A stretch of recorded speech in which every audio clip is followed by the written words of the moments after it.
What's going on, guys? Messi here and welcome to a brand new video and welcome to your daily dose of transfer gossip. And today is Wednesday the 13th of June. And today there has been a lot of confirmed transfers to go through and one massive one in particular, and as we always have, a lot of very good rumours. So just before we get started, if you enjoyed the video and enjoy transfers, show support by leaving a like rating, that'd be absolutely awesome and greatly appreciated. If you're new to my channel, press the subscribe button for more and press the notifications tab next to it to receive an alert every single time I upload a video. If you missed yesterday's video, it'll be down below in the description box. Our current schedule every day at 8 AM is a transfer video, and if there is a second upload, that'll be 9 PM. And finally, in the comment section below, if you could bring back one international legend in their prime for the World Cup, who would you pick and why? And my answer for that one from like a spectator's point, I would probably be going for R9 Ronaldo or Ronaldinho. Let me know your thoughts down below, but now let's jump on to confirmed deals. And the very first one is a new Real Madrid manager. It came as a pretty big surprise after Zinedine Zidane left his job a couple weeks ago, just after winning a third consecutive Champions League, but now they replaced him finally, already should I say, with a Spanish national team manager.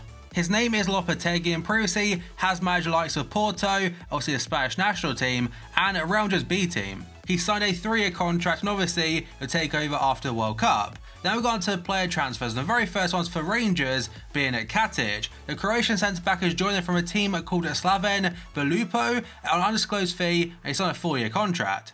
I've never seen a place that can't really give him any stats, and he's currently on FIFA Ultimate Team or on head-to-head. Then we've gone to Sobi, the Egyptian player, going to Huddersfield from Stoke City, and the fee is just £5.7 million, signing a 3-year contract, and will now be fully focused on the upcoming World Cup. He only joined Stoke 1 year ago for a fee of 4.5 mil, so they've made some kind of profit on him, but for Huddersfield, it could be a very good bit of business. And now we've got a French striker called Siabachu, apologies if I said that one wrong, but yesterday he joined Stade Rennes from Rennes for €11.5 million. And now moving on to the next page, and the very first one is Josh Murphy, fully completing a switch to Cardiff, newly promoted Cardiff I should say, from Norwich in the Championship, and the fee, it says undisclosed, but most sites are saying it's around £10 million, and he's on a contract until 2022. And now I've got a pretty strange one involving a Phobe going to Stoke City. So he's joined them from newly promoted Wolves in a 6-month loan deal with an obligation to buy for £12 million. And that comes just 11 days after joining Wolves anyway on a permanent basis from Bournemouth. He was playing for Wolves last season in the Championship when they got promoted anyway, but I still find it quite odd. He's there for 11 days, I think the fans were quite happy about it, and now he's gone again. Now of course Stoke will be losing a few players this summer on transfers, like Sobi going earlier today and Shaqiri potentially going to Liverpool, but they're also reinvesting to potentially get promoted again next season. And now we've got a player going to Wolves being Raul Jimenez, a Mexican striker, joining from Benfica on a season-long loan. I haven't read anything about a potential release clause or a buyout clause in there, maybe if he does a good job, it'll become a permanent deal. And now we've gone to Gerard Moreno going to Villarreal from Espanyol for €20 million.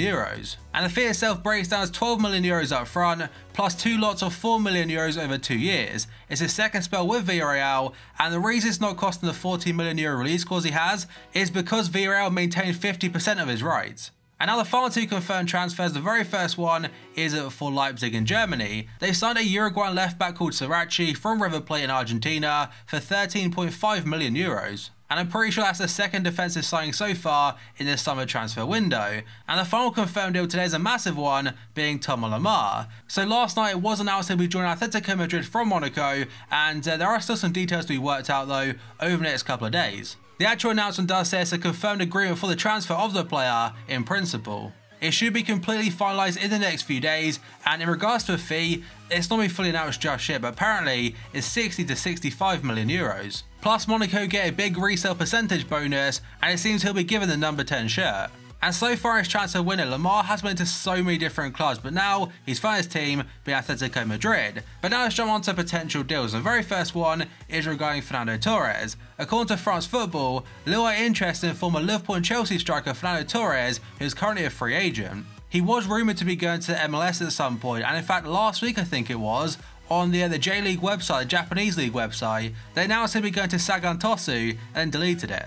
And a week later it still hasn't been confirmed, so it may have been like a genuine mistake, but we'll have to wait and see. And next up, according to COURTOIS Mercato, CSKA Moscow are willing to sell Arsenal target Alexander Golovin this summer, but likely to want at least 25 million euros for the 22-year-old Russian international. It isn't just Arsenal linked to him, there's a lot of teams interested, and in the upcoming World Cup in a couple days now, they'll probably get a better look at him. And next up, according to the Daily Mirror, Everton boss Marco Silva has identified Norwich's James Maddison as a priority signing this summer to replace Wayne Rooney, and the club are willing to make a bid this week. Norwich do want over £25 million for him, and in fact back in January, I think it was West Ham bid 12 mil.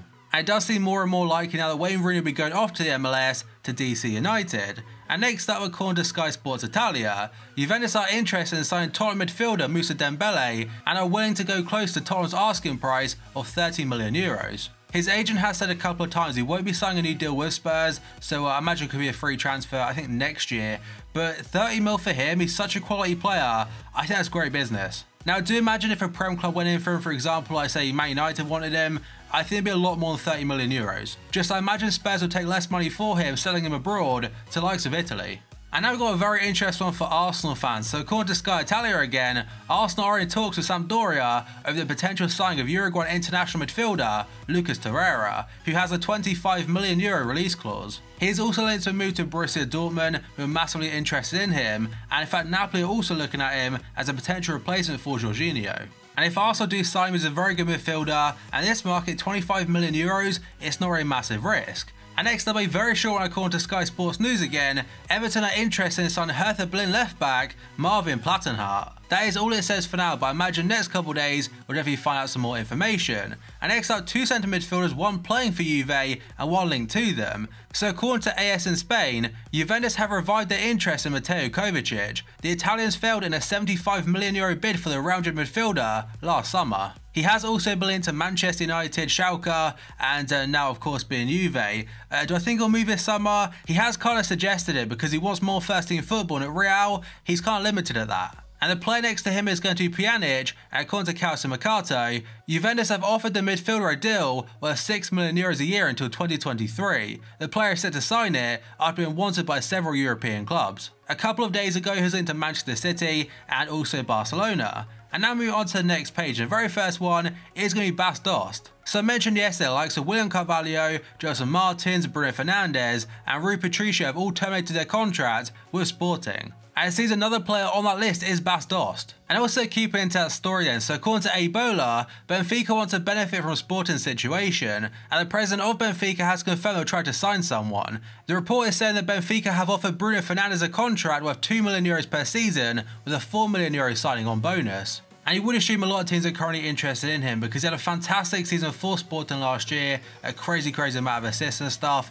and I believe he'll also be featuring for Portugal in a couple of days' time at the World Cup. And next up, according to Sport Italia, Chelsea and Napoli met yesterday to negotiate Sarri's exit, and it's now believed that David Luiz is going one way to Napoli, and Husai, probably just said his name wrong there by the way, will be going to Chelsea. Actually, it said that swap deal is currently being discussed. That's not been fully confirmed just yet, but Sarri will be offered a 3-year contract or a 2-year contract with the option of a third. And it doesn't surprise me whatsoever that David Luiz could be leaving Chelsea because last season it didn't really go to plan for him, to be honest. He didn't really play too much football. In comparison to the year before that, he was outstanding. And because of the lack of football last season, he has missed out on the Brazil World Cup squad, and obviously that'd be a massive blow for him. But now moved to Napoli, it could be a very good option. And Chelsea are also looking at new right backs, including the likes of Florenzi from Roma, but Husai, again, a good option.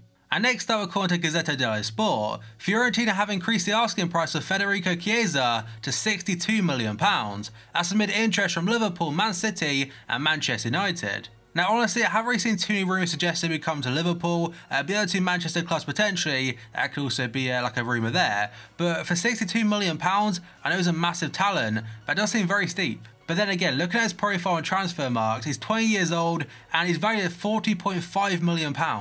Okay, maybe what I said before about 62 mil being steep, it may not be, because again, 20 years old, Italian international, he's most certainly one for the future. And next up, according to AS, Real Madrid are weighing up whether to sign Courtois from Chelsea or Jan Oblak from Atletico. The former would be a cheaper option though, as Oblak has a €100 million release clause in his contract. They are also linked to Alisson from Roma, and as they are every single year, David De Gea. But then again, every single year we have a new rumour surrounding a goalkeeper situation at Real Madrid, and last time, back in 2014, that's when they bought Keylor Navas because of a fantastic World Cup. And who knows, a standout goalkeeper at 2018 World Cup, he may be a new Galactico. And now a very short update regarding Antoine Griezmann's future at Atletico or a move to Barca. So during a press conference yesterday for France, he did say, "I have made my decision, but now is not the right time to announce it." And he has been saying for the last week or so that before the start of the World Cup for France, he'll announce his decision. And the final rumour today then is, according to Sport, Barcelona might use Tottenham's interest in Rafinha to ask for Christian Eriksen as a bargaining chip in return.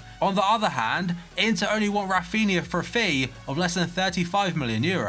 Now, when Harry Kane signed his new contract a couple days ago, most reports at the moment are suggesting Dele Alli and Eriksen are next. Now, I imagine Spurs have no interest whatsoever in actually selling Christian Eriksen this summer, but if Barca come with an offer, the player himself may be interested. But I imagine if there's any genuine interest there from Barca, we'll find out after the World Cup. But that, guys, is going to be it for this video. So as always, if you enjoyed it and enjoyed transfers, show support by leaving a like rating. That'd be absolutely awesome and greatly appreciated. If you're new to my channel, press the subscribe button for more and press the notifications tab next to it to receive an alert every single time I upload a video. If you missed yesterday's video, down below in that description box, the current schedule, every day at 8 AM is a transfer video, is the second video, that'll be 9 PM. And finally, in the comment section below, if you could bring back one international legend in their prime for the World Cup, who would it be and why? Let me know your thoughts down below. So thank you for watching this video, and I'll see you next time.